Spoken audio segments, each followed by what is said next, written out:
Bienvenidos a esta nueva sesión del ciclo organizado con la Fundación Foro Ambiental con el título Algunos de los grandes desafíos para afrontar el futuro. Bueno, estas situaciones de conferencias virtuales tienen algún inconveniente, entre ellos que no hemos descubierto todavía la terminología, porque es un poco artificial decir bienvenidos cuando realmente no viene nadie. Sería bien hallados, bien coincididos, bien vistos a través de la pantalla aquellos que tenemos la fortuna de ver, bien saludados al resto. Pero bueno, en cualquier caso, estamos contentos de coincidir por esta vía con todos ustedes en esta nueva sesión y a mí me correspondería, además de esta bienvenida, agradecer a nuestro socio, la Fundación Foro Ambiental, y su tenacidad, su persistencia a la hora de organizar estos ciclos año tras año. Este año han tenido una debilidad. Bueno, ahora voy a hacer una broma, porque el formato virtual no permite notar, sentir, intuir que el locutor habla en broma. Entonces, que conste, voy a hacer una pequeña broma. La pequeña broma es que Fundación Foro Ambiental este año se ha especializado en aniversarios de revoluciones. Hoy estamos haciendo la sesión un 19 de octubre, aniversario de la Revolución Rusa. En julio eligieron el 14 como aniversario de la Revolución Francesa. Bueno, yo creo que debe ser eso, a nivel subconsciente, sintomático del deseo que tienen de contribuir a la revolución que precisa el mundo para encaminarnos hacia senderos de mayor equidad y de mayor sostenibilidad. Pero en todo caso, gracias, insisto, a la Fundación y gracias especialmente a los ponentes. No lo voy a presentar porque a este papel le tocará hacerlo al señor José Manuel Morán, vicepresidente del Club de Roma, pero sí quería destacar lo que, desde mi punto de vista, tienen en común los tres ponentes de hoy.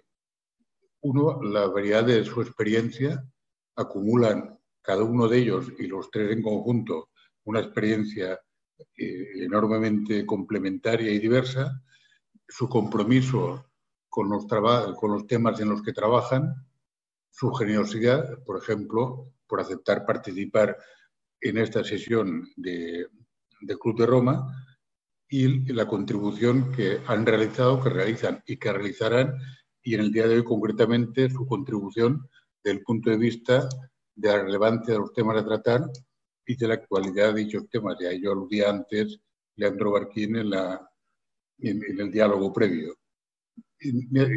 La pandemia, una reflexión para concluir mi introducción. La pandemia tiene múltiples consecuencias negativas y suscita urgencias diversas en diferentes campos, algunas realmente graves, pero también creo que puede servir como acicate para ocuparse de lo importante, no solo de lo urgente. Y en definitiva, ¿con qué objetivo?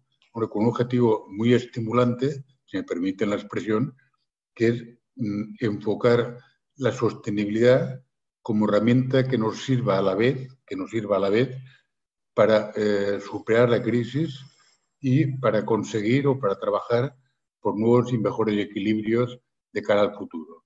Desde este punto de vista, si somos capaces de transformar también las dificultades del presente en oportunidades de fondo consistentes para el futuro, habremos aportado. Mira, en la Edad Media, cuando había una pandemia, las personas se defendían pasivamente o se confinaban. Bueno, ahora hemos aprendido que además de confinarnos, igual que en la Edad Media, también el ser humano, los humanos, somos capaces de sobreponernos, de seguir trabajando, de seguir empujando, de seguir creando y de seguir maquinando, entre comillas, por ese futuro mejor, sostenible y equitativo que deseamos para las generaciones venideras. Entonces, concluyo agradeciendo de nuevo la presencia de todos ustedes, videntes, oyentes y especialmente ponentes, y buen trabajo esta mañana de lunes. Muchas gracias.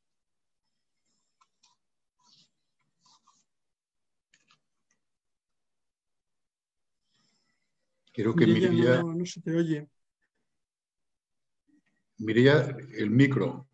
Mireia, el micro. Perdón, disculpad. ¿Se me oye ahora? Gracias. Bueno, pues buenos días a todos. En los 20 años de historia de la Fundación Fórum Ambiental,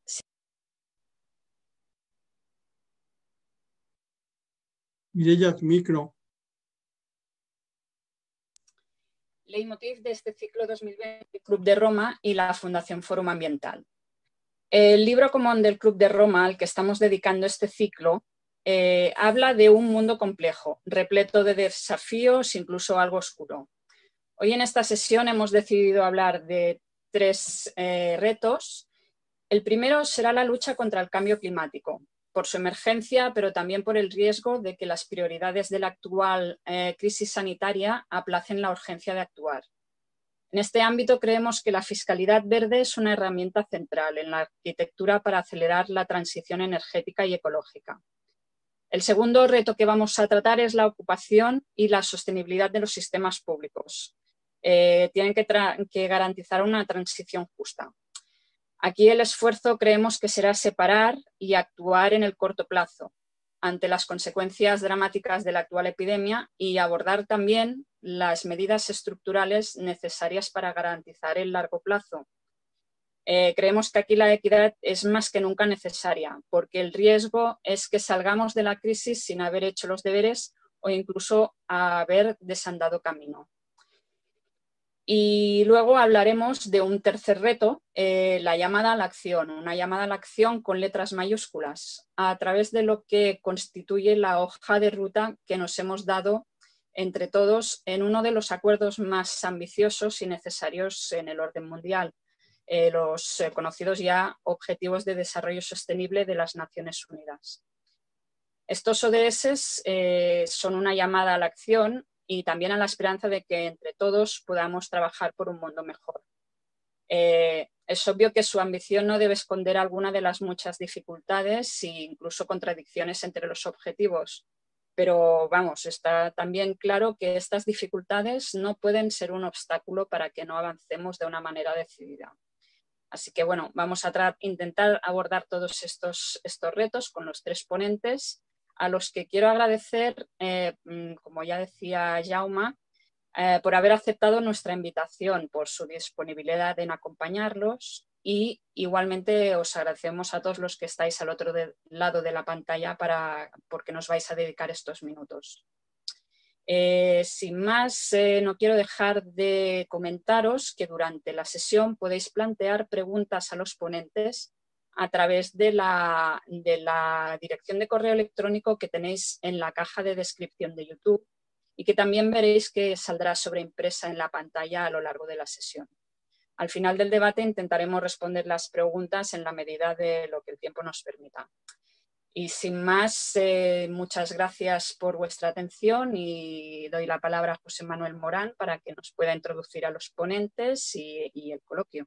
Gracias. Sí, gracias Mireia, gracias a todos vosotros por este planteamiento que habéis hecho, que para el Club de Roma pues es muy grato. La verdad es que a veces cuando discutimos los temas y cuando intentamos ver a dónde nos lleva un libro como el Canon es un libro muy especial para el club. El club, como todos ustedes saben, no hace informes del club casi nunca, solo ha hecho 2 a lo largo de sus 52 años de historia.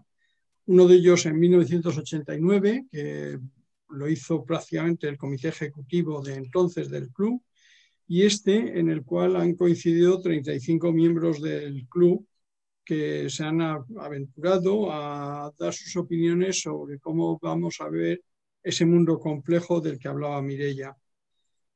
Es un libro que tiene la misma complejidad que tiene la parte final de esta sesión, que es la relacionada con la Agenda 2030. ¿Por qué? Porque de alguna manera estamos en un mundo cada vez más complejo, más interactuando entre los diversos subsistemas y sistemas que lo gobiernan y que hacen muy difícil la gobernabilidad del conjunto. De hecho, incluso en el propio libro, si han tenido ocasión de hojearlo, verán que el planteamiento de los redactores del COMAM tienen sus dudas sobre que sea posible y factible el cumplimiento de los ODS de una manera natural y sin necesitar 3 planetas más aparte del que tenemos. Esto es en realidad algo parecido. Si ustedes han seguido hace la semana pasada, se han entregado los premios Príncipe de Asturias y le han entregado el premio de Ciencias Sociales, le ha correspondido se lo han dado a un economista conocido que es Dani Rodrik, este economista turco, que bueno, parece ser que desciende de sefarditas y que antes su familia se llamaba Rodríguez, pero le ha parecido más adecuado para estar en Harvard y llamarse Rodrik que Rodríguez. Y el bueno de Dani Rodrik hace 10 años escribió un libro sobre las paradojas de la globalización, en la cual planteaba un trilema, que es un trilema parecido al trilema que yo les explicaré, le mencionaré del Club de Roma. El trilema de Rodrik, como saben, es que es muy difícil hacer coincidir la globalización económica, el preservar las soberanías nacionales y el mantener sistemas democráticos y prácticas democráticas. De alguna manera, si alguien se plantea una globalización económica y empieza a contar con las soberanías nacionales, es muy difícil que se llegue a condiciones factibles de la misma. O si al mismo tiempo se someten algunas de las cosas que se hacen en la globalización económica a unas consultas democráticas, el resultado también sería realmente muy paradójico. Ese trilema es el mismo trilema que tiene el Club de Roma desde sus comienzos y que tienen los ODS y que tiene la transición justa, de la que luego hablará Natalia, o la fiscalidad climática.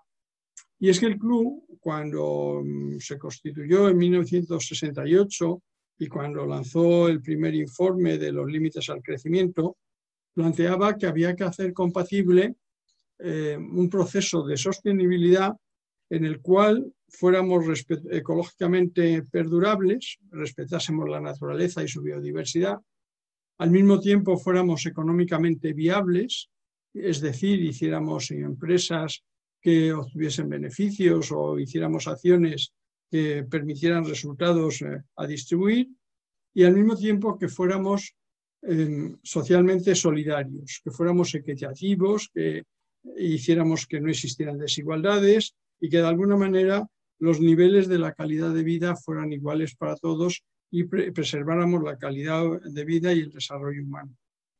Esto es un trilema casi tan difícil de cumplir como el trilema de Rodrik y como el trilema que tendríamos que cumplir con los objetivos de desarrollo sostenible. Porque si intentamos cumplirlos todos a la vez, seguramente nos saldrían unas ecuaciones que veríamos que nuestras huellas ecológicas son muy superiores a las huellas ecológicas que ya tenemos. Tenemos, por lo tanto, que reformular muchas cosas, porque el gran problema en el que nos vamos a enfrentar, y Alma Lanaspa hacía mención al tema de la pandemia nos obliga a repensar muchos de nuestros planteamientos sociales, culturales, políticos, pero también hacerlo en un momento donde no podemos desatender 2 vectores de transformación radical, como es el tema del cambio climático o como es el tema de la continua digitalización. Ambos vectores son vectores totalmente disruptivos, porque si queremos enfriar el planeta no podremos tener a veces los niveles de calidad de vida que tenemos en las sociedades avanzadas. No podemos despilfarrar recursos como tenemos en muchas de nuestras sociedades occidentales. Y si eso lo sometemos a una consulta democrática, nos encontraríamos con sorpresas, que habría gente que no se plantearía pensar en generaciones futuras, sino en el propio bienestar de las actuales. Al mismo tiempo, en el tema de la digitalización, nos vamos a encontrar con la desaparición de sectores enteros. Yo ahora mismo acabo de terminar unas notas para la presentación de una jornada que vamos a tener el día 26 sobre la nueva globalización y la actuación que están teniendo determinados antiguos imperios como son China, Rusia y Turquía. Evidentemente el caso de China es un caso de una recuperación imperial que va a ser exitosa porque es exitosa económicamente. Otra cosa es las valoraciones que podamos tener sobre el modo de vivir de una sociedad que a lo mejor pues tiene que revisar sus relaciones con los derechos humanos o con las participaciones políticas y públicas. Pero evidentemente estamos en un momento de gran contraste con las etapas anteriores y que nos obliga a preguntarnos continuamente cómo vamos a salir de estos subsistemas ya complejos de por sí y cómo van a interactuar con otros. En ese sentido, a mí estoy expectante por las intervenciones que van a tener Xavier Lavandeira, que es catedrático de la Universidad de Vigo y es director de Economics for Energy, de Natalia Díaz, que es consejera de la OIT en España y que lleva años hablando la OIT de trabajo justo, incluso cuando se ha celebrado el centenario de su creación, hizo un libro sobre cómo tiene que ser el futuro del trabajo, y ese futuro del trabajo nos rompe los esquemas de la sociedad industrial. Yo soy una persona ya de edad avanzada, mis hijos me tienen confinado, no me dejan ver a mis nietos, me dejan pasar en el autobús, incluso el otro día en una cadena de estas cadenas de distribución masivas. Me deben de ver ya muy viejo porque me preguntaron la edad y me dieron una tarjeta de mayor. O sea, cosa que no hacía, vamos, no me esperaba yo esa situación. Pero lo que es cierto es que yo, por ejemplo, tengo una mentalidad como ingeniero propia de procesos industriales lineales, no de procesos disruptivos. Y yo pienso que hay que seguir las tendencias para ver cómo se pinta el futuro. Y el futuro no va a tener nada que ver con lo que teníamos hace escasamente 10 años. Cuando uno mira sus archivos de hace 10 años, lo ve como arqueología industrial y como ya no se hacen tesis doctorales en estos temas, pues los puedo tirar directamente a la papelera sin ninguna pérdida para mí, para mis descendientes, ni para la humanidad, porque no tienen ningún valor. O sea, estamos en un momento donde no nos valen los esquemas del pasado. Y en ese sentido, el tema de los ODS nos plantea un reto muy múltiple y un reto que al mismo tiempo nos lleva a ver cómo podemos configurar una Agenda 2030 que sea global, que no sea solo los países avanzados los que puedan medir sus resultados y cómo los menos avanzados tienen capacidad para orientarse a esa Agenda 2030. Yo ya me callo y le pediría a Xavier Lavandeira que empiece a hablar de esa fiscalidad verde, porque la verdad es que es ahí donde muchos de nosotros lo resumimos diciendo que quien contamina paga, pero eso no es tan sencillo. El quien contamina paga, hay que explicarlo, hay que ver qué consecuencias tiene y hay que ver hasta qué punto hemos montado sistemas en los cuales la aplicación de recursos naturales y la aplicación de recursos que son de todos a procesos productivos nos ha conducido a la situación que tenemos. No podemos seguir manteniendo el planeta en esta situación y tendríamos que replantearnos los costes de producción de muchos de nuestros bienes y servicios. Pero eso nos llevaría otra vez a ver ese trilema de Rodrik convertido ahora en un trilema del Club de Roma o de cualquier persona que se preocupe por aunar sostenibilidad medioambiental, sostenibilidad social y sostenibilidad económica. Esa es la gran dificultad y esa es la gran dificultad de ver cómo podemos transformar ese trilema en algo viable a través de sistemas fiscales mucho más avanzados y mucho más disruptivos. Y nada más, Gabriel, muchísimas gracias por venir y espero vuestras explicaciones y vuestras ponencias para luego abrir un pequeñísimo debate donde yo no me enrolle tanto. Muchísimas gracias. Bueno, así que Gabriel, empieza. Empiezo yo, ¿no? Sí. Buen día. No, perdón, Xavier, es que no sé por qué os estoy intercambiando y veo mal. No, ya he visto que eras tú, Xavier. No, Gabriel. Pues nada, un placer para mí estar aquí. Aunque sea online, me gustaría más estar en Barcelona, obviamente. Pero bueno, un placer. No es la primera vez que colaboro con vosotros, con el Fórum Ambiental, con el Club de Roma. Y para mí, además, siempre es un placer hablar de un tema en el que he estado investigando pues décadas, ¿no? Que es la fiscalidad ambiental. Pero voy a intentar no entrar muy en detalle y dejarlo quizás después para el debate, porque tampoco tenemos mucho tiempo, tenemos unos 7-10 minutos máximo, como nos dijeron los organizadores, y voy a intentar ubicar lo mejor posible este instrumento de política climática, de política ambiental, Y voy a intentar también actualizar un poco, ¿no? porque han cambiado tantas cosas en estos últimos meses y obviamente también nuestra percepción de este tipo de instrumentos y de su utilidad. Bueno, yo creo que me voy a centrar en el tema climático porque estos impuestos yo creo que juegan un papel fundamental aquí, o han de jugar un papel fundamental aquí. Y sabemos que el cambio climático pues, es uno de los desafíos de nuestra generación y yo creo que de los fundamentales para la humanidad en estos momentos. Tenemos pues, fundamentalmente unos impactos de grandísima magnitud. Tenemos incertidumbres que juegan en contra de nosotros, aunque pueda parecer que no, pero juegan muy en contra de nosotros estas incertidumbres que todavía persisten y que pueden hacer que vayamos al desastre, incluso pensando que estamos haciendo lo que deberíamos hacer, ¿no? Que no lo estamos haciendo, ¿cierto? Y en tercer lugar tenemos un aspecto muy claro que supongo que hoy se hablará de él a lo largo de esta mañana, que es la distribución, ¿no? Los que causan el cambio climático son los que más tienen y los que sufren son los que menos tienen, ¿no? De manera que tenemos un efecto completamente perverso y estamos hablando de personas y de países también, ¿no? Bueno, para luchar contra el cambio climático, pues tenemos fundamentalmente que hacer un cambio radical de nuestras sociedades, ¿no? Y pensemos que en un periodo de tiempo muy corto, a 2050, estamos pensando en descarbonizar la economía europea, la sociedad europea, y esto implica pues un cambio brutal, ¿no? Y para eso tenemos como un asunto fundamental o como un vector fundamental la intervención pública, pero a mí me gustaría también dejar claro que no es el único. La única opción que tenemos es una opción importante, pero vamos a tener que involucrar a la sociedad, a todos los agentes de la sociedad y en particular al mundo empresarial, ¿no? El mundo empresarial va a tener que jugar un papel fundamental en este cambio tan radical. Desde luego el sector público debe guiarlo y debe tener instrumentos potentes.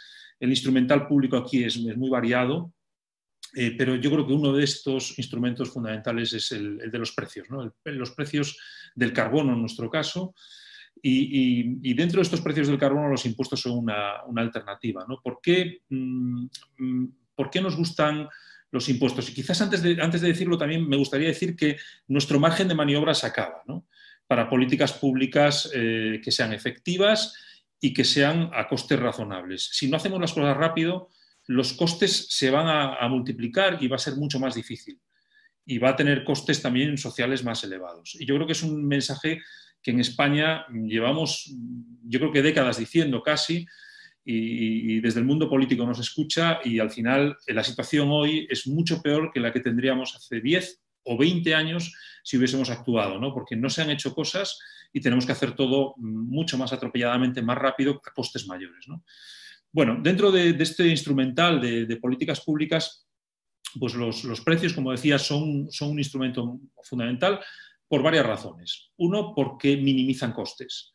Es decir, somos capaces de reducir la contaminación al mínimo coste en relación con otros instrumentos de política. Si queremos, después podemos entrar en debate sobre esto, pero es una cuestión un poco técnica, pero básicamente son instrumentos muy flexibles que permiten aprovechar pues un poco la acción de los agentes, de las empresas, de los ciudadanos y reducir costes, ¿no? En segundo lugar, fomentan el I+D y la inversión. Que son ambas cuestiones claves en este cambio tan radical que necesitamos en un periodo de tiempo corto.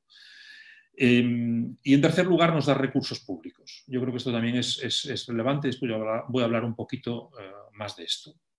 Bueno, se ha hablado o se comenta a veces que estos impuestos pueden ser injustos, ¿no? Que pueden ser, desde un punto de vista distributivo, penalizar a los que menos tienen. Yo creo que esta es una preocupación que existe y que tenemos datos que en ciertos casos puede ocurrir. Pero primero, no todos los impuestos ambientales son necesariamente muy regresivos. Podemos escoger aquellos que lo sean menos o que sean incluso proporcionales. Y en segundo lugar, podemos tener mecanismos de compensación. Yo diría que, o animaría a los que nos están escuchando a ver un informe que presentamos en el Congreso de los Diputados pues hace un año aproximadamente, encargado por la Fundación Alternativas, en el que proponíamos una serie de cambios bastante importantes en el sistema fiscal español, en particular relacionados con el mundo energético y ambiental, pues hablábamos de un aumento muy considerable de la fiscalidad de los carburantes, la igualación del diésel y la gasolina, un acelerador de ambos impuestos hacia una convergencia europea, un impuesto de los billetes de avión, un suelo fiscal del carbono para el sector eléctrico. Hablábamos de bastantes opciones y centrábamos mucho este informe en aspectos distributivos.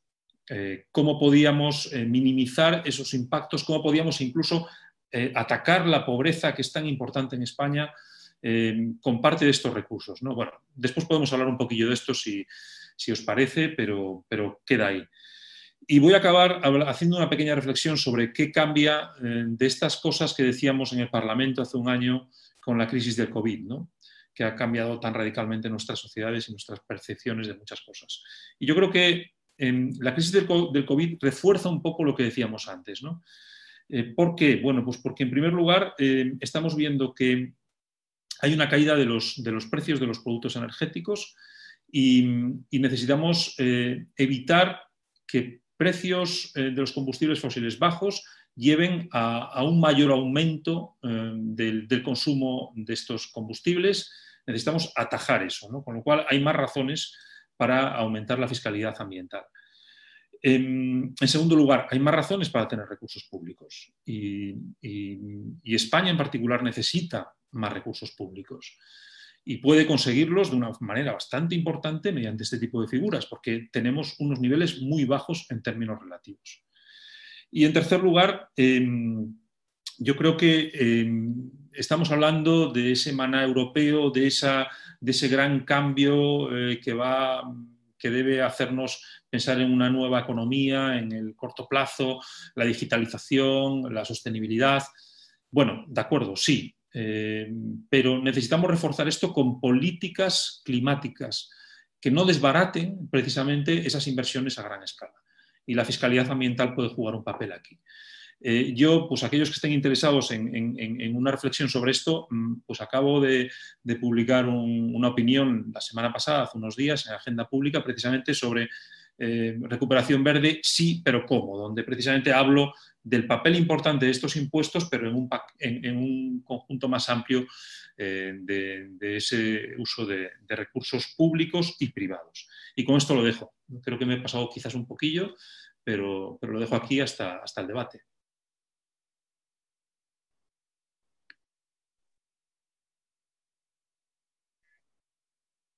Bien, entonces, si os parece, vamos a dar la palabra ahora a... Perdón, yo no sé si tengo abierto yo mi micrófono. Sí, sí me oís, ¿verdad? Sí. No, pues entonces, si te parece, Natalia, continúas tú con la transición justa desde el punto de vista del trabajo y luego ya pasaremos a Gabriel. Muy bien, pues en primer lugar, muchas gracias se me escucha, ¿verdad? Se me escucha bien. Muchas gracias a Fórum Ambiental y a Club de Roma por la invitación y sin más paso para exponer mi tema. En primer lugar, les quería dar unos datos, los últimos datos que manejamos desde la OIT, y es que la pandemia provocó en el segundo trimestre de 2020 una pérdida de horas de trabajo equivalente a 495 millones de empleos. Y entre enero y septiembre los ingresos de los trabajadores cayeron en 3,5 billones de dólares. Esto, bueno, puede variar obviamente en el último informe que lancemos antes de final de año. En los 100 años de existencia de la OIT no cabe duda de que, junto con una mayor prosperidad económica, el derecho del trabajo, la protección social y la justicia social han avanzado considerablemente, pero es un hecho que con una desigualdad creciente y unos costes ambientales insostenibles. Y todavía persisten tremendos déficits para el trabajo decente que tenemos que superar. Hoy en el mundo, a pesar de los notables avances en la reducción del trabajo infantil, que ha disminuido 1/3 en lo que va de siglo, y de la pobreza extrema, que ha disminuido 2/3, les voy a dar unos datos totalmente desoladores. Todavía hay 152 millones de niñas y niños atrapados en el trabajo infantil. 25 millones de personas se encuentran en situación de trabajo forzoso o esclavo. Y 2,8 millones de trabajadores mueren al año por accidentes o enfermedades laborales causadas por las malas condiciones de trabajo. De los 3.300 millones de trabajadores actuales, cerca de 200 millones no encuentran empleo. 2.000 millones trabajan en la economía informal y carecen de protección social y 300 millones permanecen en situación de extrema pobreza. Y en este contexto irrumpen potentes vectores de cambio que están transformando las formas de producir, de trabajar y de consumir, configurando todo ello un cambio de época. La revolución tecnológica, caracterizada precisamente por la digitalización y la inteligencia artificial en un mundo globalizado, no es una revolución industrial más, como las anteriores. Es mucho más rápida y disruptiva, con mayores efectos en la reconfiguración de la organización de la producción y del trabajo. Por su parte, la transición energética, para evitar un cambio climático que fuera catastrófico, además de necesaria e irreversible, tendrá consecuencias transformadoras no solo sobre la generación y el consumo energéticos, sino también sobre algo principal como es el transporte y la movilidad de las personas, el urbanismo y la edificación y sobre todo sobre el sistema alimentario. Revolución tecnológica y transición ecológica que ofrecen oportunidades para un futuro más prometedor, pero obviamente también ofrecen riesgos, incertidumbres, desafíos tanto para el empleo como para las relaciones laborales.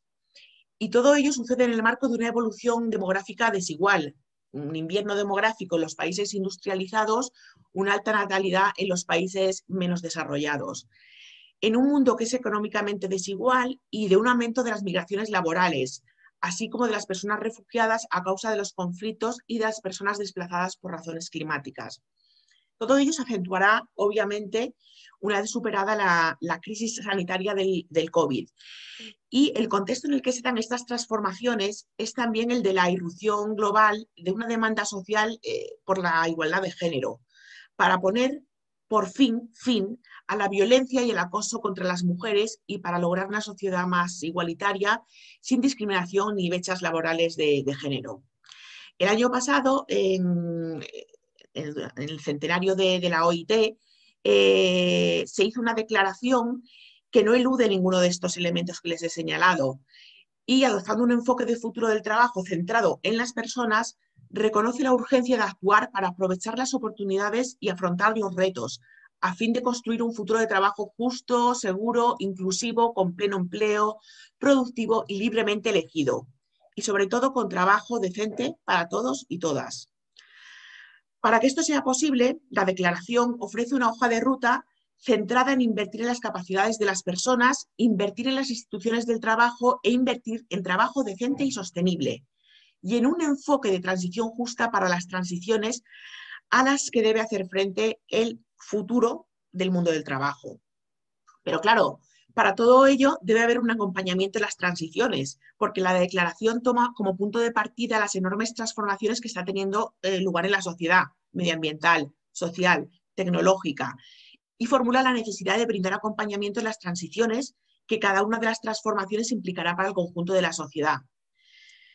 ¿Cuál es la clave de éxito? Bueno, la clave del éxito en el acompañamiento para que estas transiciones permitan avanzar hacia una sociedad más inclusiva sin dejar a nadie atrás, especialmente a los que con cierta edad se ven obligados a cambiar de empleo, de empresa, de sector o de profesión, será el acceso a la formación a lo largo de su vida laboral, es decir, la adquisición de competencias a lo largo de toda la vida, con un cambio, por tanto, de los sistemas educativos y de formación que responden a las actuales y futuras necesidades del mercado de trabajo. Y para que todos y todas puedan beneficiarse de un mundo de trabajo en transformación, la declaración manifiesta que es preciso el fortalecimiento de todas las capacidades de todas las personas a través de unas medidas efectivas para ayudar a las personas a afrontar estas transiciones a lo largo de su vida laboral. La protección social es un derecho básico imprescindible para una transición justa, pero es también un objetivo muy ambicioso, considerando que hoy en día más de 4.000 millones de personas en el mundo carecen de protección social, por lo que alcanzarlo requiere un compromiso más allá de la OIT.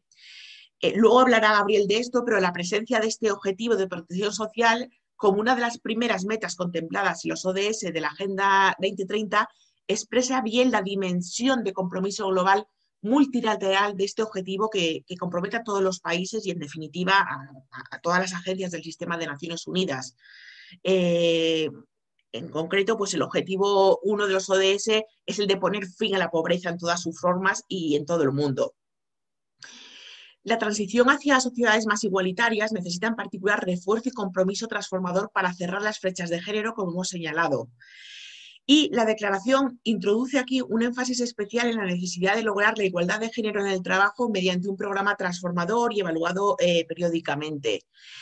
Este programa es obvio que debe posibilitar además una repartición más equilibrada de las responsabilidades familiares y permitir una mayor conciliación de la vida profesional y la vida privada.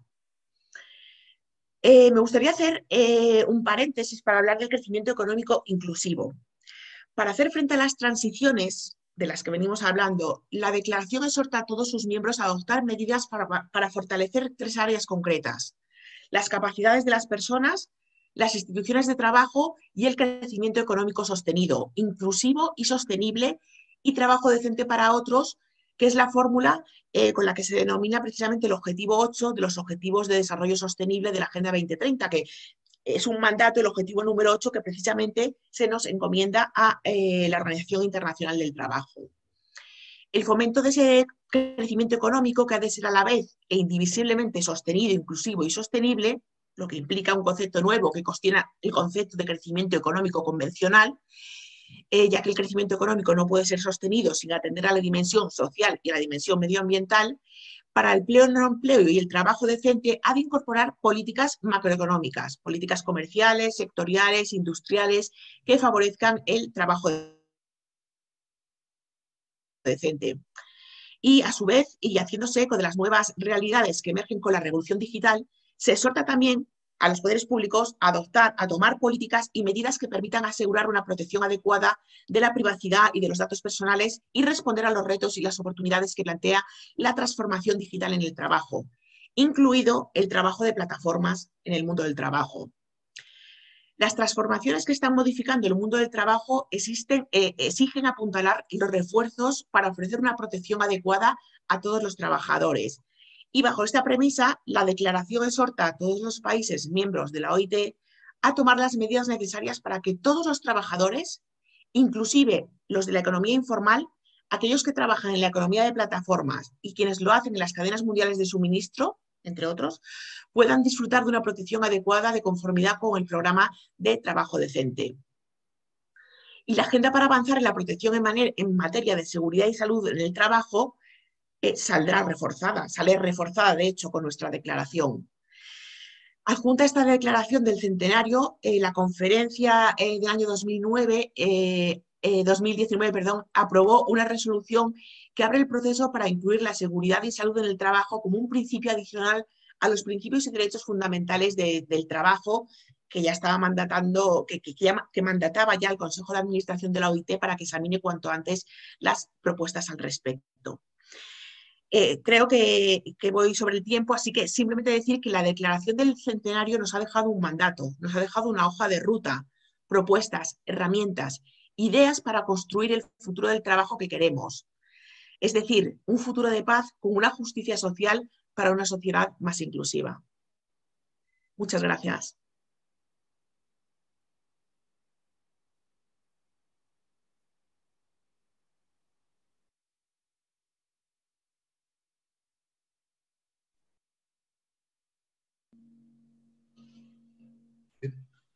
Ahora correspondería a intervención de Gabriel, por favor.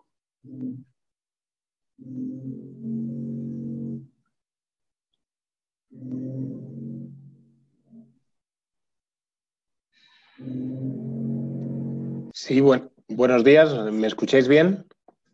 Sí. Sí, gracias. Bueno, buenos días a todos y a todas. Querría comenzar, en primer lugar, agradeciéndoos la invitación, dándonos la oportunidad para participar en este evento online y demostrar la visión del Gobierno de España desde la Secretaría de Estado para la Agenda 2030 y desde la Dirección General de Políticas Palanca en materia de implementación de la Agenda 2030 en nuestro país. Desde nuestra Secretaría de Estado y desde la Dirección General estamos realizando el trabajo con la ilusión y con el desafío, ¿no?, de dar un paso en la acción y de poder convertir a España en un referente del cumplimiento de la Agenda 2030 y los Objetivos de Desarrollo Sostenible. En ese sentido, querría parafrasear al título del evento que nos habéis enviado, que hablaba de la importancia, ¿no? Y de pasar de algunos retos a la acción. Y creemos que ha llegado el momento de pasar de la emergencia social y climática a la acción precisamente por ámbitos como es el clima o la acción para combatir ciertos desequilibrios sociales y laborales. En ese sentido, encaja perfectamente con los nombres de los propios objetivos de desarrollo sostenible, ¿no? Incluso el nombre del propio ODS 13, ¿no? En materia climática, de acción por el clima.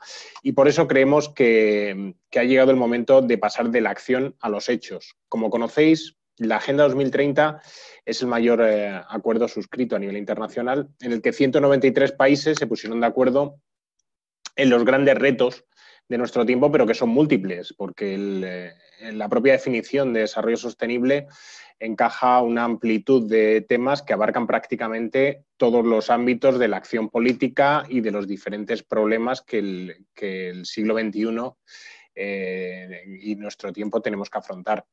España en este año 2015 asumió el compromiso ante sí misma y ante el mundo, ¿no?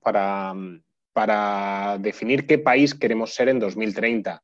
En ese sentido, y como comentaban en las exposiciones anteriores, es importante definir esto como un reto global, que no solamente incumba a nuestro país, sino que también a la acción y a las diferentes relaciones multilaterales que tenemos con terceros países. En ese sentido, creemos que la coherencia de políticas, ¿no? Para un desarrollo sostenible es fundamental.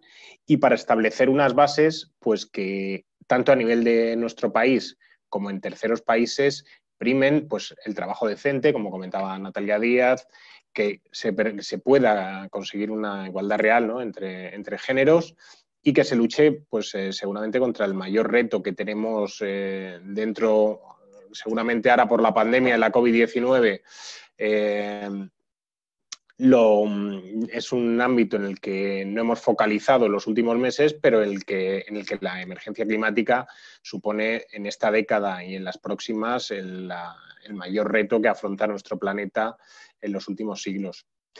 Sin embargo, la realidad, pues como han comentado en las intervenciones previas, demuestra que tenemos mucho trabajo por delante, porque los indicadores que hay, tanto a nivel español como a nivel global, muestran que el margen de acción todavía es muy amplio. Hace poco salían cifras sobre la pobreza infantil y España se encontraba entre los 3 países de Europa con un mayor número de niños y niñas en situación de pobreza. Entonces, en ese sentido, creemos que además la pandemia de la COVID-19 ha planteado un reto añadido, ¿no? Porque además del impacto negativo y trágico, ¿no? Que ha tenido en términos de vidas, también tiene un impacto económico en el cual pues, la salida de la crisis, como se ha comentado antes, no puede dejar a nadie atrás, ¿no? Que es uno de los lemas que se utilizó en la creación de la Agenda 2030. Por estos motivos, ¿no? Pensamos que la década que tenemos por delante debe estar marcada por una acción para que la Agenda 2030 sea la hoja de ruta que nos permita conseguir un país que cuide por el planeta, pero también por las personas, ¿no? que al final está muy interrelacionado y que desde un punto de vista de visión integral de lo que supone la propia agenda, se imbrica en muchos de los diferentes objetivos de desarrollo sostenible, como los recursos naturales y su reparto y su acceso por parte de la población son elementos completamente enlazados. Y por ello creemos que para que los objetivos de la agenda se conviertan en realidad, las alianzas entre los distintos actores, ya sean desde el sector público en sus diferentes estamentos competenciales, como desde la sociedad civil y desde el sector privado, ¿no? Los actores económicos, tienen que trabajar en la misma dirección para poder ir hacia este cumplimiento que supone una gran ambición y un gran reto que, como vemos, está aún lejos, ¿no? Y en el cual tenemos una tarea y unos deberes pendientes por hacer. En ese sentido, entre estas tareas, desde la Secretaría de Estado estamos trabajando en la redacción de la Estrategia de Desarrollo Sostenible para 2030, que incluirá las actuaciones que consideramos tienen que realizarse para poder cumplir con los ODS a nivel español, también por parte de nuestro país en su relación con los países en vías de desarrollo.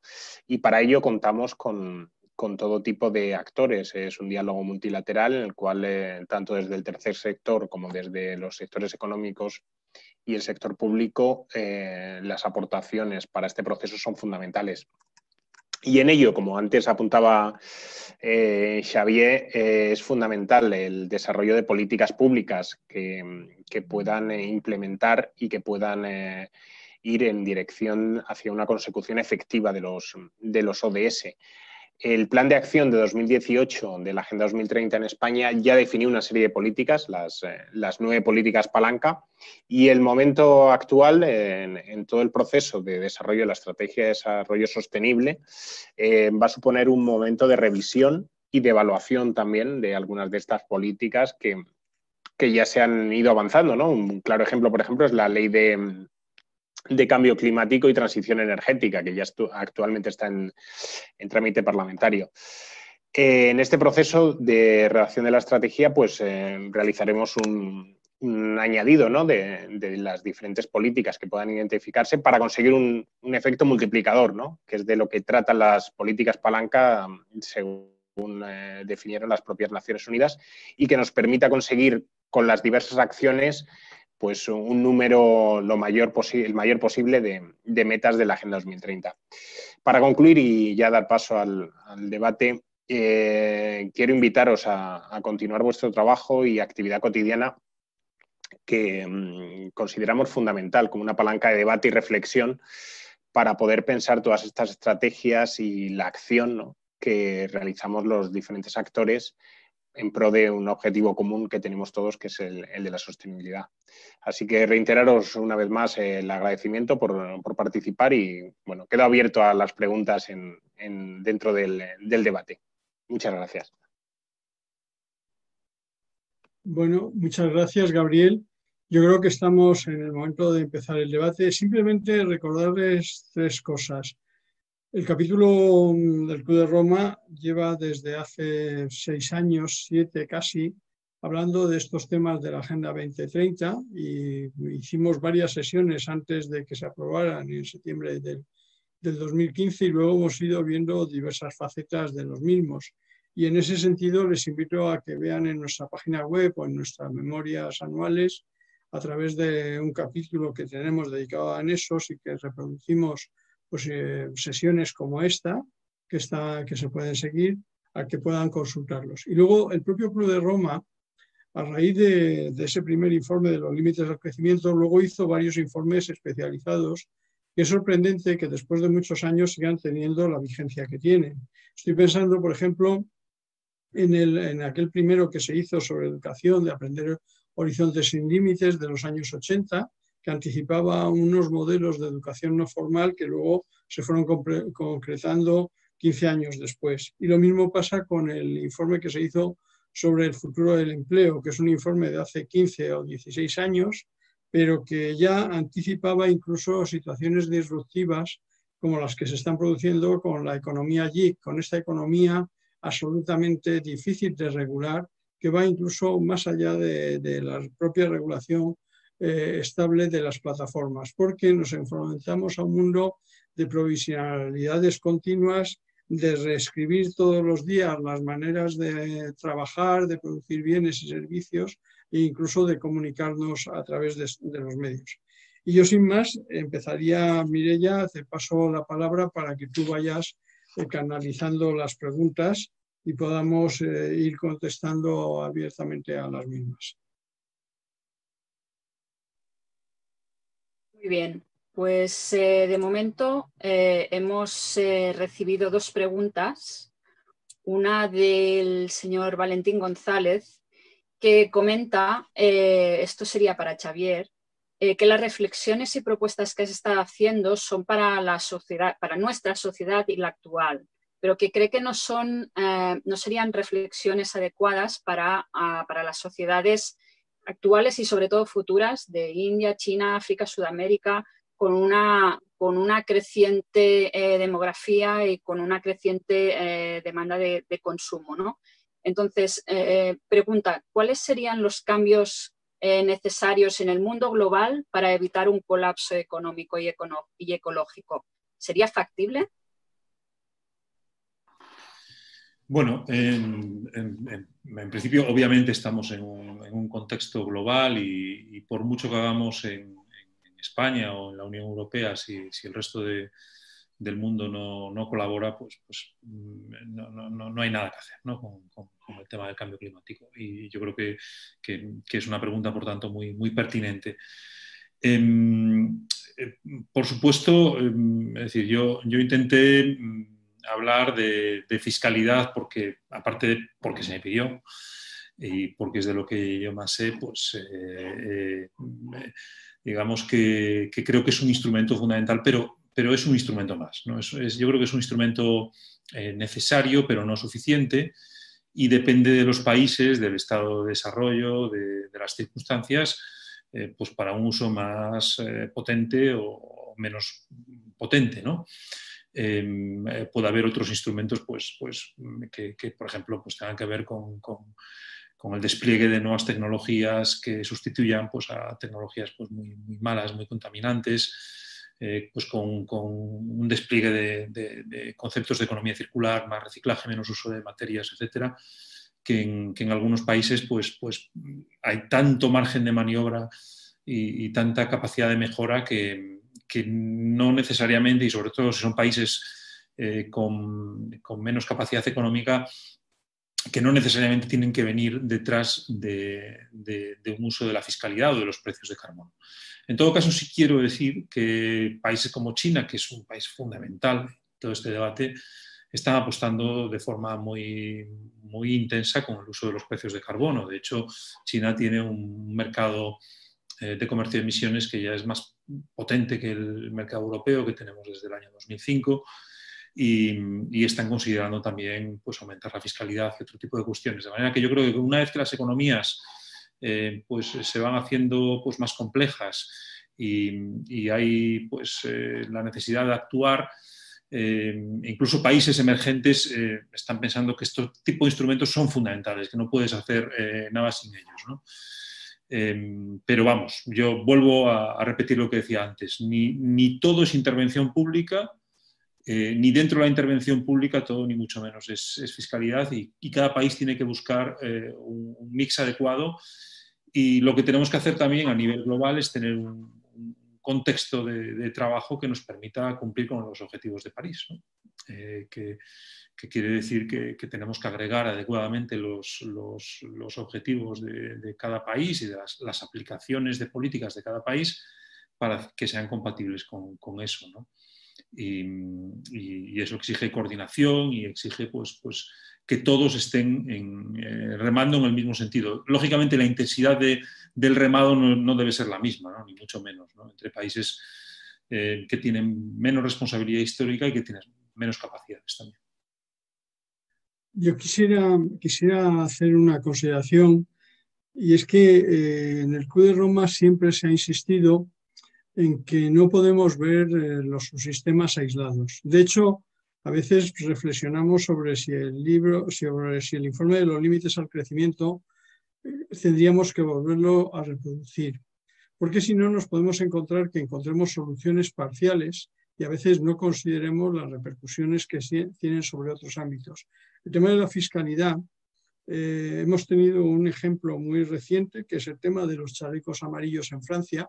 Hasta qué punto el no calcular cómo explicarle a las personas y cómo paliar también las consecuencias de determinadas fiscalidades puede generar tensiones que al final acaben abortando las primeras propuestas y entremos en un terreno de ingobernabilidad. En este sentido es muy importante intentar encajar las diversas piezas de los puzzles. El caso, por ejemplo, de economías como la China está pensando en que algunas de las cosas que tiene que hacer nuevas ya las va a hacer ateniéndose a consideraciones que surgieron de la cumbre de París.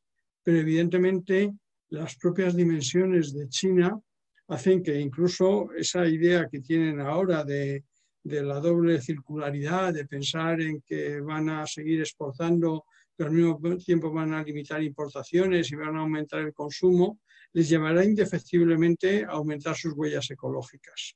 Por muchos instrumentos de economía circular que intenten introducir en los procesos. Estamos, por lo tanto, en un momento donde una cosa son los objetivos y los grandes deseos y otra cosa es cómo se operan las transiciones.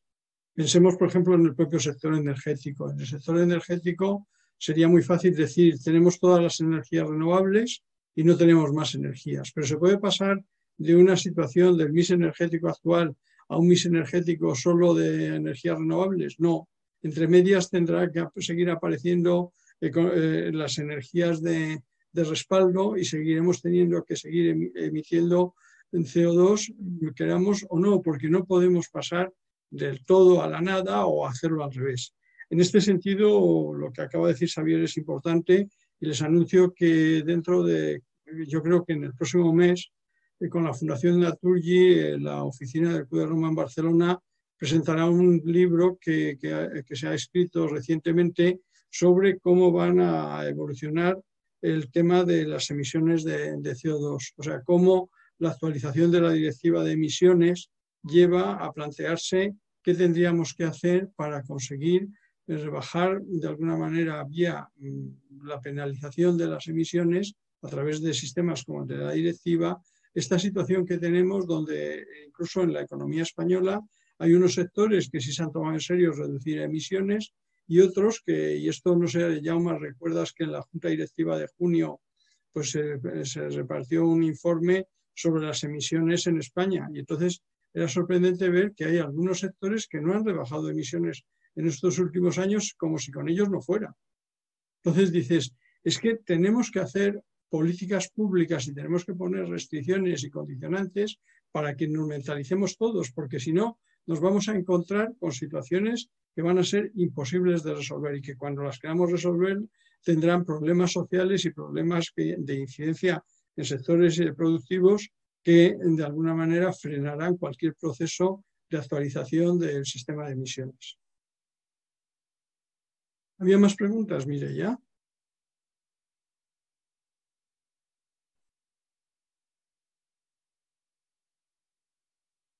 No te oímos. No se escucha, Mireia.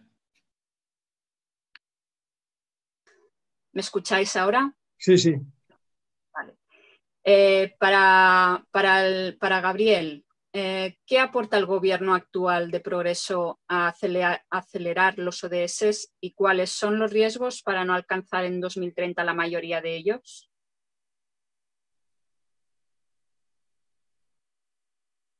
Pues muchas gracias por la pregunta, porque creo que además nos daría la oportunidad de hablar bastante tiempo, ¿no? Largo y tendido de los riesgos existentes.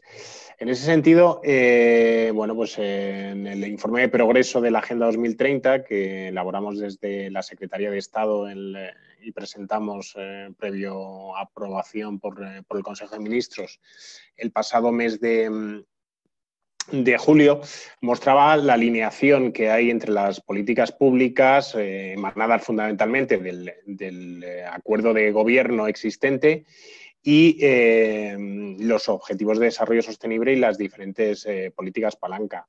Ahí la acción de los últimos meses con diferentes medidas aprobadas en pro del trabajo decente, en pro, como hemos visto hace unas semanas, 2 semanas, de la igualdad de género retributiva, de diferentes medidas que puedan ir alineadas y encauzadas al cumplimiento de la agenda es clave.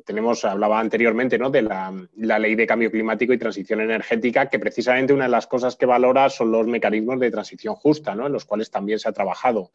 Todo lo relacionado con la implementación de energías renovables, con las diferentes subastas, con los diferentes reales decretos que ha habido aprobados para su instalación, los planes para la electrificación del transporte rodado, ¿no?, de los automóviles, con los planes MOVES. sobre el fomento del coche eficiente y coche eléctrico, que como comentabais anteriormente, es uno de los sectores en los que más hay que hacer en términos de emisiones de gases de efecto invernadero, porque en nuestro país pues, es el primer sector a nivel de emisiones y que ha incrementado mucho desde los años 90 frente a otros como la industria que sí que han ido reduciendo en estos años, o el sector de la generación eléctrica. Entonces, en ese sentido, creemos que la acción de los gobiernos tiene que encaminar hacia esa alineación con los objetivos de desarrollo sostenible, y para ello hay un elemento fundamental que además es algo de lo que vamos a oír hablar mucho, ¿no?, en las próximas semanas, que son los presupuestos generales del Estado, y que se han realizado desde una óptica de alineación con los diferentes ODS. Ahí el Ministerio de Hacienda ha realizado un trabajo que están ultimando y que podrán mostrar cómo es el esfuerzo en términos de cumplimiento con la Agenda 2030 que se realiza desde el sector público, y en este caso desde el Gobierno de España. Entonces, es por ello que tanto a nivel de políticas como presupuestario de recursos es fundamental poder tener presente cuál es el diferente alineamiento para, si se detecta alguna desviación o áreas de mejora, poder realizar un ciclo de mejora continua. Al final es como los sistemas de gestión de cualquier tipo, de calidad o gestión ambiental, en el cual la mejora continua es fundamental a la hora de poder realizar este cumplimiento, que es en lo que al final nos va la tarea para el año 2030 llegar con los deberes realmente hechos.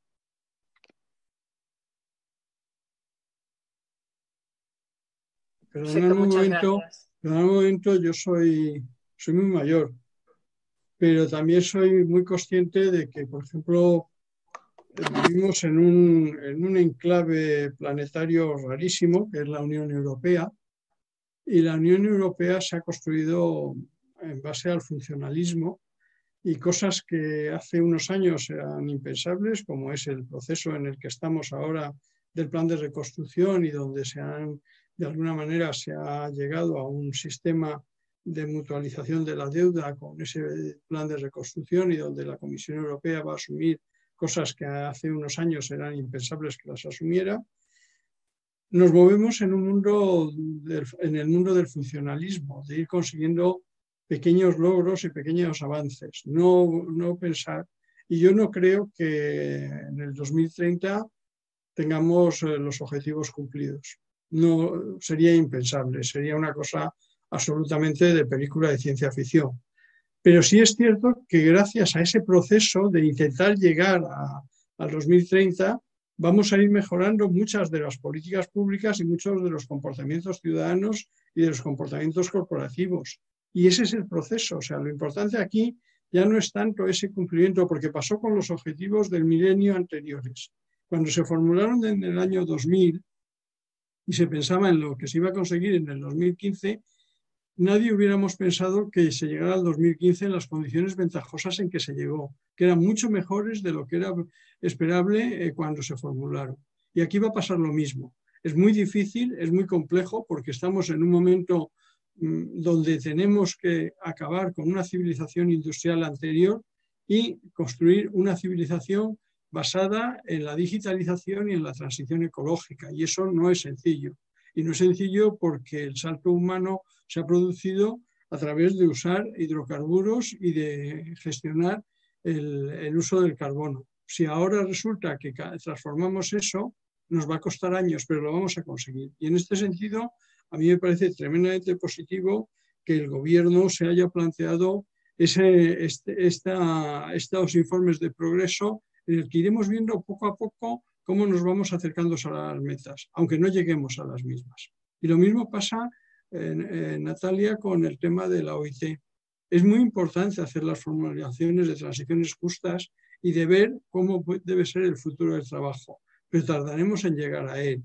Porque, ¿qué va a ocurrir? Va a ocurrir que procesos de digitalización que a lo mejor permitían a lo mejor una automatización del trabajo y unos trabajos más saludables, sin embargo se están usando a lo mejor para esa economía de bolos, para esa contratación donde no hay regulaciones, donde no existe la negociación colectiva, donde es difícil la defensa de los trabajadores, porque al final los trabajadores se mueven frente a grandes corporaciones que les contratan para unas horas y les despiden.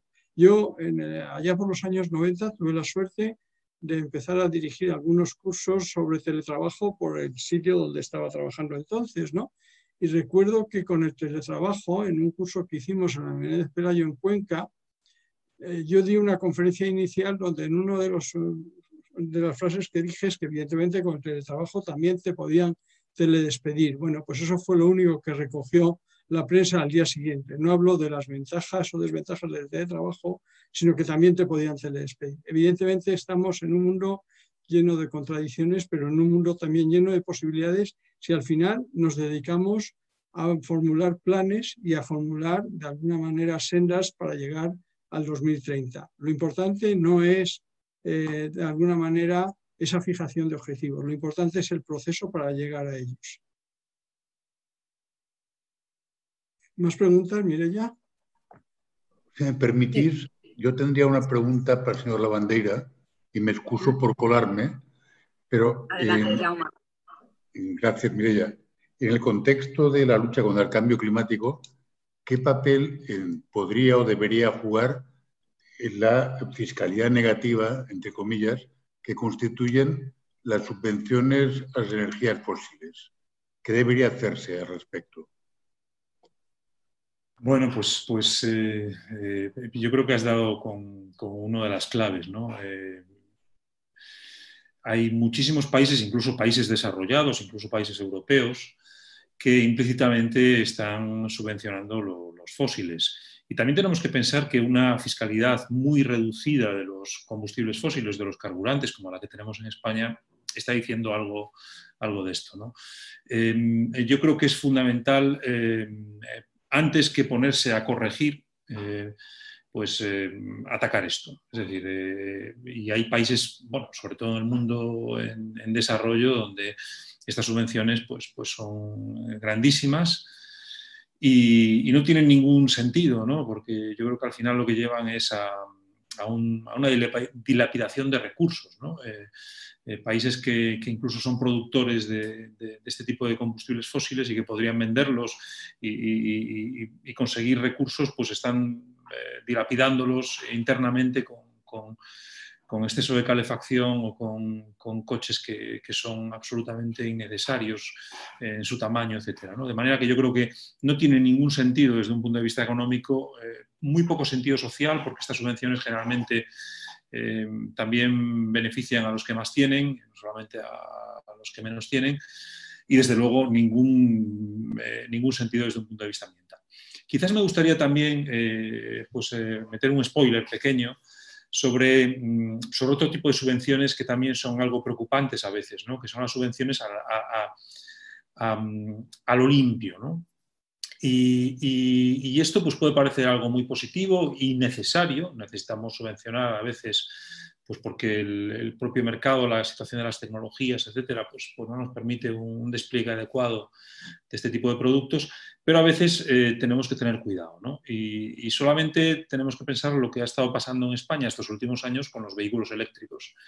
¿Quién se ha llevado las subvenciones de estos vehículos eléctricos? Pues lo que estamos viendo nosotros en los datos es que básicamente gente de niveles económicos muy, muy elevados, en lo cual pues ya nos pone un poco en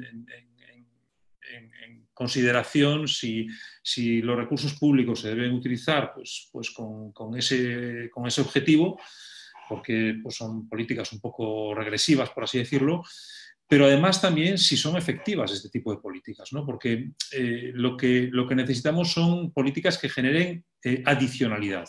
Si una persona con muchos recursos ya tiene los incentivos pues, para cambiar de vehículo, pues porque le dan mejores rendimientos, son vehículos que te puedes permitir y que incluso te pueden dar opción a aparcar mejor, etcétera. No concentremos ahí ni mucho menos nuestro esfuerzo, ¿no? Y concentrémoslo precisamente en aquellos grupos de la población que tienen dificultades de acceso a capital, que son gente pues con menos recursos, ¿no? Y donde sí que podemos conseguir adicionalidad y además podemos conseguir que pues precisamente este tipo de políticas sean progresivas o por lo menos no sean tan regresivas, ¿no? Sean proporcionales. Gracias.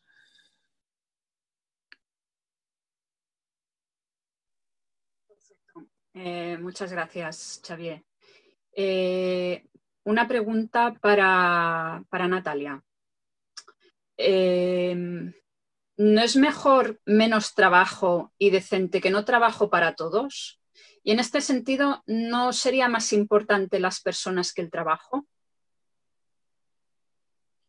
Sí, creo que lo he entendido bien, que si no sería más importante menos trabajo y decente que más trabajo y sin respetar las condiciones dignas de las personas. Creo que lo he entendido así.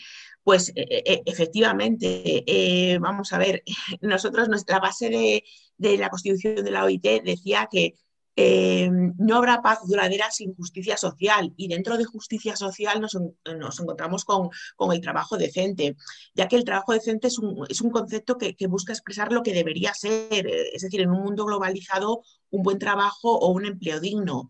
Es decir, el trabajo que dignifica y que permite el desarrollo de las propias capacidades de las personas, y eso no es cualquier trabajo, efectivamente. No es decente el trabajo que se realiza, por ejemplo, sin respeto a los principios y derechos laborales fundamentales. Tampoco es decente un trabajo que no permite un ingreso justo y proporcional al esfuerzo realizado. No es decente un trabajo donde exista discriminación de género o discriminación de cualquier tipo. No es decente aquel trabajo que se realiza a cabo sin protección social. No es trabajo aquel que excluye totalmente el diálogo social y el tripartismo. Y para ello debemos de decir bueno, que ya lo dijo nuestro director general en 1999, Juan Somavía, que presentó su memoria Trabajo Decente, y en ella establece, dentro del mencionado concepto, 4 objetivos que eran estratégicos, que es los derechos en el trabajo, las oportunidades de empleo, la protección social y el diálogo social. Y cada uno de ellos obviamente cumple una consecución en función del logro de metas más amplias, como puede ser la inclusión social, la erradicación de la pobreza, el fortalecimiento de la democracia, el desarrollo integral de las personas y la realización personal. El trabajo ha sido y es previsiblemente es un componente sustantivo del contrato social que sustenta la gobernanza de las sociedades, y por ello entendemos que los cimientos de la paz mundial se refuerzan al crearse más oportunidades de trabajo, pero no de cualquier trabajo, sino de trabajo decente. Si se acepta la posibilidad de gerenciar el gran cambio que vivimos y no solo ser sujetos pasivos del mismo, entonces se debe civilizar la globalización a partir de la humanización del mundo del trabajo.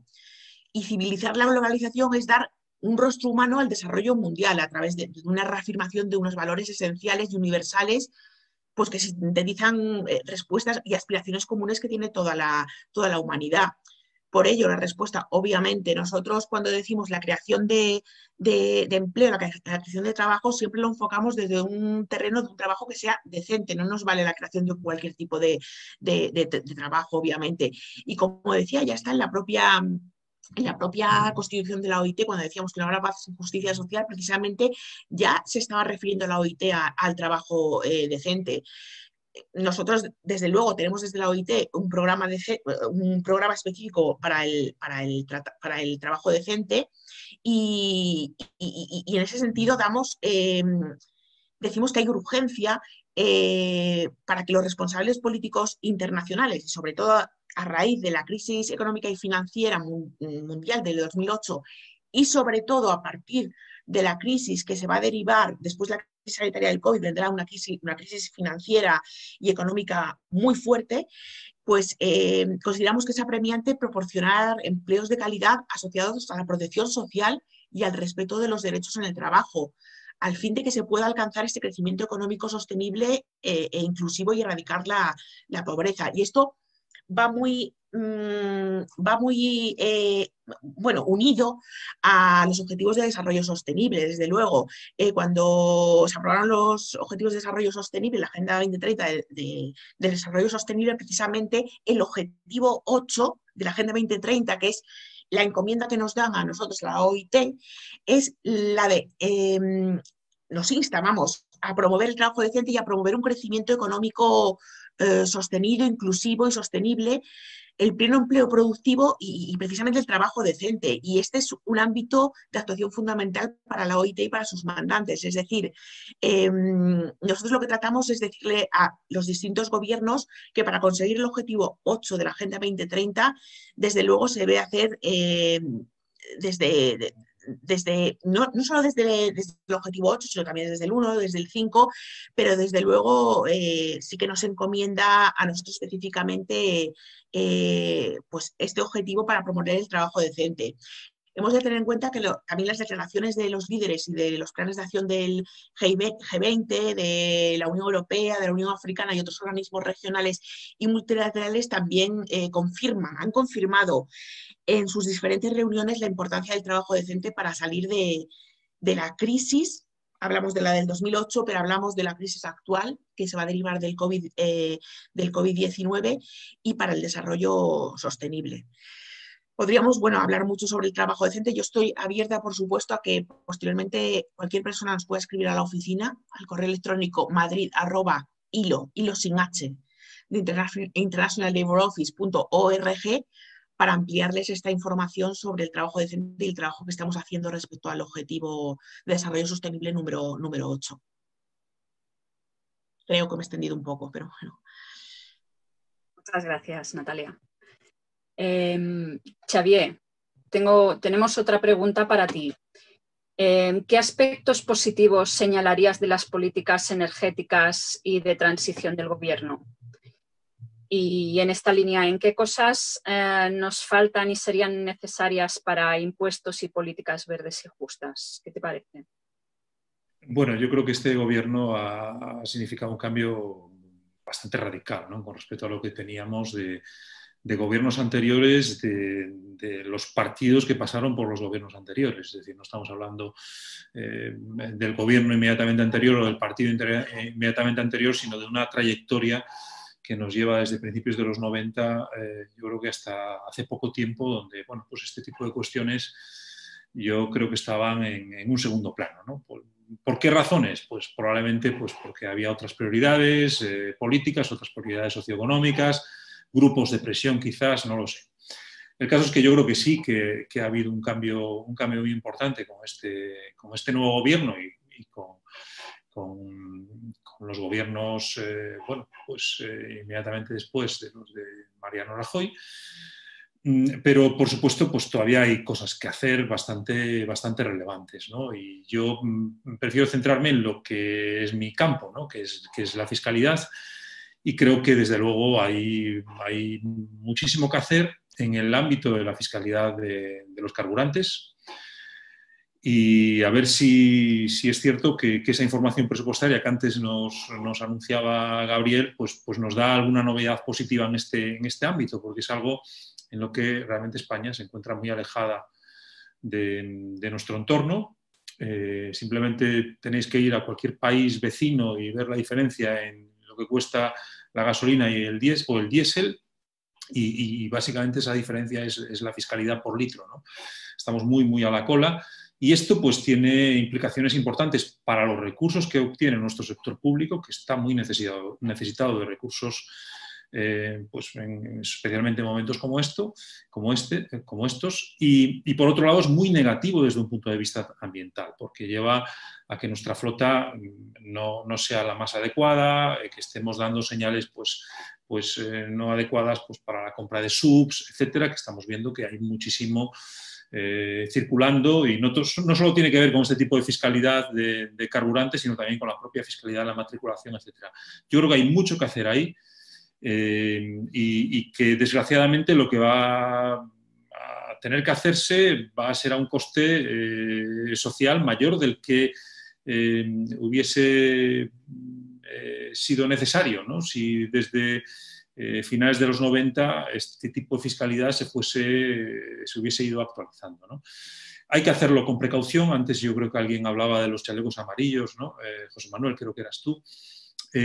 Efectivamente hay que hacerlo con mucha precaución, pero en ese informe para la Fundación Alternativas lo que veíamos es que, dedicando una parte importante, o no tan importante ni siquiera, ¿no?, parte relevante, pero no necesariamente la fundamental de los recursos que podíamos obtener con este tipo de figuras, podemos compensar los efectos más negativos e incluso podemos ayudar a reducir la tasa de pobreza española, que también es una de las más preocupantes del entorno europeo, ¿no? De manera que yo creo que haciéndolo bien es viable, desde luego menos viable que si lo hubiésemos hecho hace años. Hay un tema, Xavier, que yo quisiera incorporar, y es que todos los procesos de fiscalidad ahora vinculados a los temas de tipo energético requerirían una evaluación y una revisión y al mismo tiempo una homologación con países más avanzados, porque a veces hemos tenido este país ha sido muy dado desde hace un montón de años a cargar con impuestos indirectos montones de procesos. Y entonces, por ejemplo, en las facturas a veces energéticas aparecen impuestos que no tienen nada que ver con el propio consumo de la energía. Y entonces eso condiciona enormemente procesos incluso de reindustrialización que habrá que llevar a cabo. Esto en Galicia además tenéis un caso reciente sobre el tema de Alcoa y los precios de la energía y cómo eso condiciona a veces la implantación de firmas. Por eso cualquier proceso que se iniciase en este sentido debería llevar aparejado una revisión general y una actualización general, porque se han ido añadiendo cosas, se le han ido poniendo, pues bueno, pues tengo que obtener unas rentas fiscales que no obtengo por impuestos directos y acabo acudiendo a impuestos indirectos. Y los impuestos indirectos, por lo menos para algunos mayores como yo, a nosotros siempre nos han parecido que suelen ser bastante injustos, porque al final, y esto había un viejo banquero que seguramente todos sois más jóvenes y ya no lo recordaréis, que hacía una referencia a como si yo ponía impuestos indirectos, él lo ejemplarizaba en una comida, en una merluza, y decía yo, resulta que como la mejor merluza de Madrid, pero solo me como una raja. ¿Qué quería decir? Que en realidad a él, si solo había impuestos indirectos sobre la alimentación, él pagaba los mismos impuestos que una persona que no llegara a fin de mes. También es cierto que había veces que se decía que cuando un pobre comía merluza, una de dos, o él estaba mal o estaba mal la merluza. O sea, pero eso es otra situación de condición del producto. Lo que está claro es que los impuestos indirectos requieren una revisión, porque a veces cargan a las clases populares de una manera curiosa, sí, y es lo mismo que nos pasa con los IVAs y con todos este tipo de impuestos. Desviamos la atención de los impuestos directos hacia estos impuestos y esto sería el momento ahora de hacer una revisión general. Hay modelos en Europa que son mucho más redistributivos y evidentemente intentar sacar rentas, como pasó con el tema de los chalecos amarillos, de una manera sin ver las consecuencias sociales, puede llevar a un verdadero desastre. Porque ahora mismo Francia sigue en terreno de nadie y no sabe qué hacer con la fiscalidad de los combustibles. Por supuesto, yo estoy de acuerdo que tenemos que pensar en un ámbito de sistema fiscal en su conjunto, ¿no? Es decir, no podemos hablar simplemente de los impuestos energéticos. En el caso español yo creo que hay un doble debate aquí, ¿no? El primero es que nosotros estamos en un ámbito armonizado de fiscalidad energética. Está habiendo además propuestas importantes a nivel europeo para modificar la directiva energética. Y yo creo que ahí pues, estamos protegidos, ¿no? Porque vamos a entrar en una estructura pues, testada y en la que ya estamos. Lo único que tenemos que hacer es tener los niveles adecuados que no tenemos hoy, ¿no? Porque hoy estamos también en esa estructura con unos niveles muy próximos al mínimo. Después está todo el debate de si en España pues, las comunidades autónomas en particular tampoco han aportado demasiado en este ámbito, ¿no? Pues a lo mejor tienen que ver un poco con esto que decías tú, José Manuel, ¿no? Porque al final tenemos impuestos pues, que no tienen mucho sentido, con estructuras no bien pensadas, impuestos que solo buscan recaudar algo de dinero, pero sin incentivar. Yo creo que eso hay que evitarlo como sea.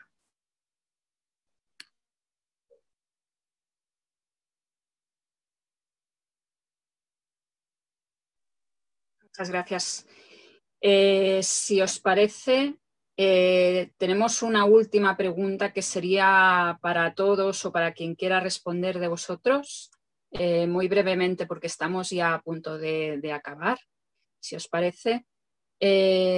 Nos ha llegado una pregunta, ¿no? Que comentan que desafortunadamente, por mucho que los ciudadanos nos impliquemos en este proyecto, ¿no? Fundamental, no será suficiente, piensa la persona que nos escribe, mientras existan grupos de presión económicos que, aunque sean pequeños, son muy poderosos, ¿no? Entonces, su pregunta sería si podremos entre los gobiernos y la sociedad cambiar las influencias estas reales que existen, ¿no? Para alcanzar este sistema de sociedad equitativo, ecológico y sostenible, que en definitiva es de lo que estamos hablando, que queremos alcanzar. Sí, Mireia, si queréis que simplemente hago una breve introducción, porque nosotros tenemos muy fresca una experiencia de un foro que realizamos el jueves pasado sobre movimientos sociales, en el cual resaltamos el papel, ¿no?, que tiene la sociedad civil organizada, pero también la sociedad civil de menor escala, la que no puede organizar grandes eventos, la que no tiene ese gran poder de presión que puedan tener otros grupos más organizados, y en el cual recalcamos una vez más, ¿no?, el papel que tienen como contrapeso para poder en algunas ocasiones reivindicar ciertas medidas y ciertas políticas que desde otros lobbies pues, van en sentido contrario.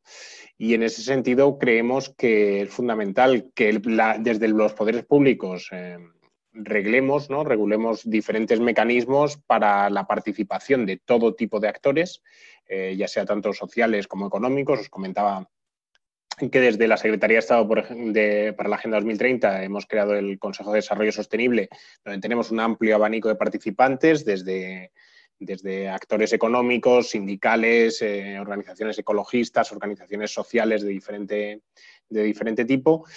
Y creemos que es fundamental, ¿no?, habilitar esos mecanismos participativos para que se pueda poner en blanco sobre negro, ¿no?, todo este tipo de reivindicaciones por parte de los diferentes niveles multiactor.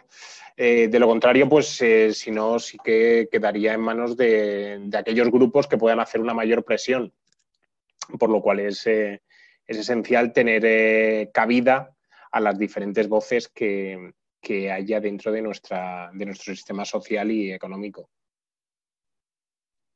Sí, a mí también me gustaría, bueno, hacer una reflexión al respecto, y es que la Agenda 2030 de Desarrollo Sostenible se logró gracias a un proceso de 3 años de negociaciones intensivas y de diálogo, y que congregó no solo a los gobiernos, sino también a la sociedad civil y también a millones de personas comunes en todo el mundo. Y por ello los Estados miembros de las Naciones Unidas acordaron por unanimidad lo que en su momento el secretario de la ONU describió como la agenda de desarrollo más inclusiva que el mundo jamás haya visto. Es decir, ahí sí que participó, digamos, la sociedad civil. Y por otro lado, yo diría que para eso estamos las agencias de Naciones Unidas, para contrarrestar, digamos, pues esos, digamos, grupos de presión que puedan ir por otro lado. Pues para eso estamos creando fuerza por el lado de las agencias de Naciones Unidas, pues para contrarrestar ello y para la consecución. Es verdad que no sabemos si en el 2030, pero bueno, para la consecución de los fines que establece la Agenda 2030. Entonces, bueno, sí que es verdad que siempre van a existir los grupos de presión en las sociedades, pero bueno, hay que tener en cuenta que nosotros como agencias de Naciones Unidas pues estamos haciendo un contrapeso a ello y trabajando día a día por la consecución de los objetivos que se nos haya encomendado. Bueno, es lanzar, bueno, un mensaje de esperanza de que aquí estamos trabajando personas al otro lado, dentro de las agencias de Naciones Unidas, pues para la consecución de los fines que en este caso establece la Agenda 2030. Yo quizás una reflexión un poco más amplia, ¿no? Y es que en este proceso de cambio tan radical que necesitamos hacer en los próximos años va a haber ganadores. En general va a haber un beneficio, si lo hacemos bien, para la sociedad, muy elevado, pero va a haber perdedores. Vamos a tener que montar cosas y desmontar muchas cosas también, ¿no? Y entre los perdedores están grupos empresariales, están trabajadores, están regiones, y manejar todo esto pues va a llevar a, bueno, pues a que haya resistencias, ¿no? Resistencias que pueden venir de los lobbies, de los grupos de poder, de los chalecos amarillos, de ciertos territorios, etcétera, y yo creo que la clave va a ser hacer una transición. Eso es lo que llamamos una transición, ¿no? Y que la transición sea lo más justa posible, y a veces en las transiciones hay que, bueno, pues habrá que abrir la mano a lo mejor con ciertos grupos empresariales o con ciertos grupos sociales o con ciertos territorios, pues para que esta transición sea viable, ¿no? Yo creo que es una reflexión que tenemos que tener en mente, ¿no? Porque muchas veces queremos pensar en esto como, bueno, qué bonito, lo verde, es todo maravilloso, vamos a mejores empleos, aire más limpio. Sí, pero en el medio hay dolor, hay daño social, hay que desmontar, ¿no? Y yo creo que eso, bueno, pues exige, primero, tenerlo claro y segundo, saber que va a haber una serie de barreras e intentar tener los instrumentos de política, pues por ejemplo, con esto de los impuestos, ¿no? Pues tener una redistribución adecuada y tener recursos pues para compensar a aquellos que se ven muy perjudicados, sabiendo incluso que son los contaminadores, ¿no? Bueno, pues yo creo que eso es un poco a lo mejor el mensaje que yo daría desde mi campo. Yo solo una última cosa que me parece importantísimo, que para lograr cualquier objetivo, para respaldar cualquier decisión política es imprescindible.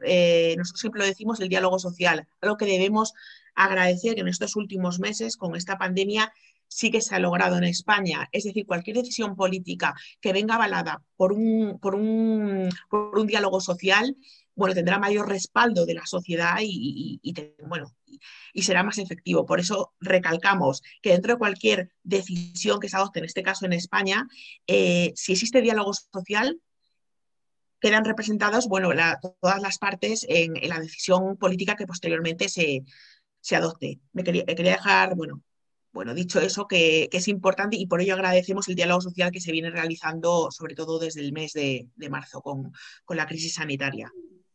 Y posteriormente con la crisis económica que se nos viene encima. Será primordial el diálogo social. Yo quisiera añadir simplemente dos consideraciones. Una, desde que en el siglo XIX se empezó a hacer trabajos en sociología, se buscaba descubrir las leyes sociales que tienen comportamientos similares a las leyes físicas. Y una de las leyes sociales evidentes es que siempre va a haber grupos de presión, grupos de interés, grupos que van a actuar al margen de la generalidad y que van a intentar encontrar beneficios particulares. Pero eso solo se combate a través de la mayor transparencia, de la mayor información y también de la mayor educación, porque estamos ante temas tremendamente complejos y podemos escoger para explicarlos unas variables u otras.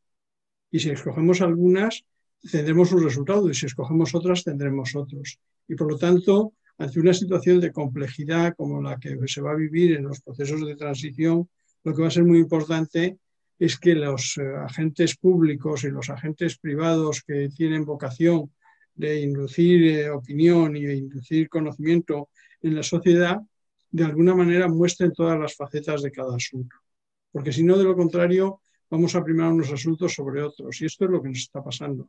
A veces nos encontramos con posiciones muy maximalistas por parte de alguien que da la sensación de que son muy bondadosas, y luego cuando se analizan te das cuenta que son tremendamente perjudiciales a un conjunto mucho mayor que al que pretenden beneficiar. Y en este sentido es un proceso interactivo de continua educación, de continua información y de mucha más transparencia de la que tenemos ahora. Sobre todo en un momento donde los temas sobre los que vamos a debatir y las consecuencias de a dónde nos pueden llevar estos procesos son situaciones muy complejas, muy novedosas y que no hemos estudiado todas las consecuencias sociales que algunas de ellas pueden tener. Pensemos, por ejemplo, ya que está Xavier aquí, en lo que está suponiendo el cierre de las centrales térmicas de carbón. Pensemos en Aboño, pensemos en Andorra, en Teruel, suponen de pronto la devastación de una región.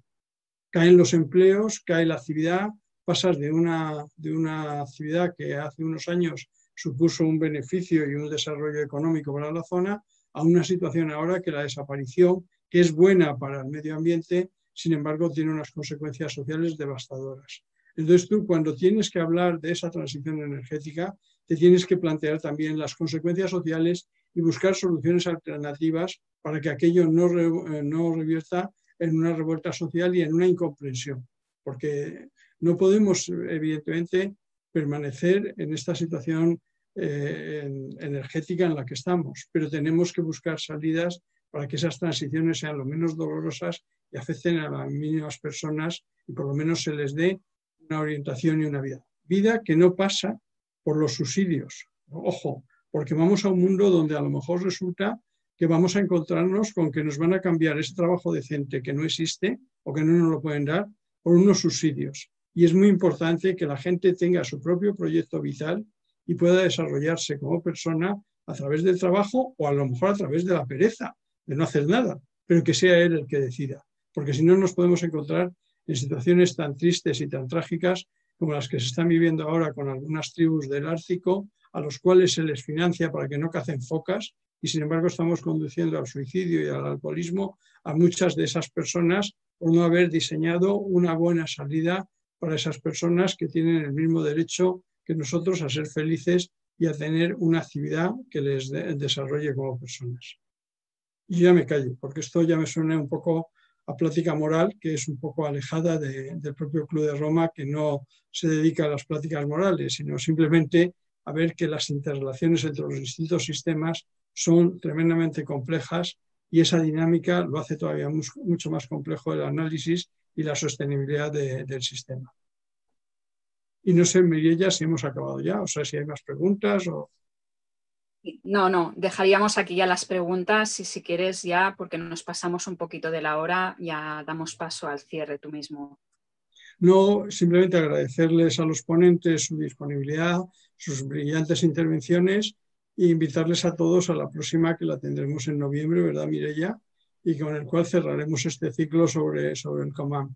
Y simplemente también a que sigan nuestra página web o y que nos tienen a su completa disposición, porque el capítulo español del Club de Roma o el grupo o la oficina del Club de Roma en Barcelona, que llama a su presidente, son asociaciones que lo único que queremos es promover el debate.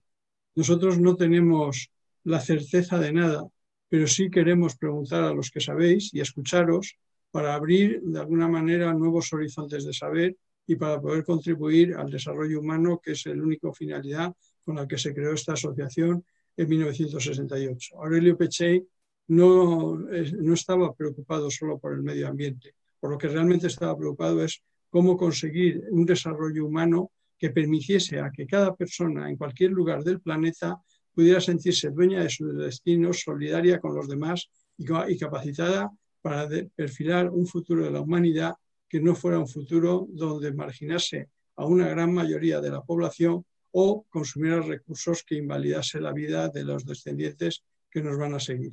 Y en este sentido seguiremos abriendo debates sobre los temas más diversos. Nada más, muchas gracias y nos vemos en las próximas sesiones.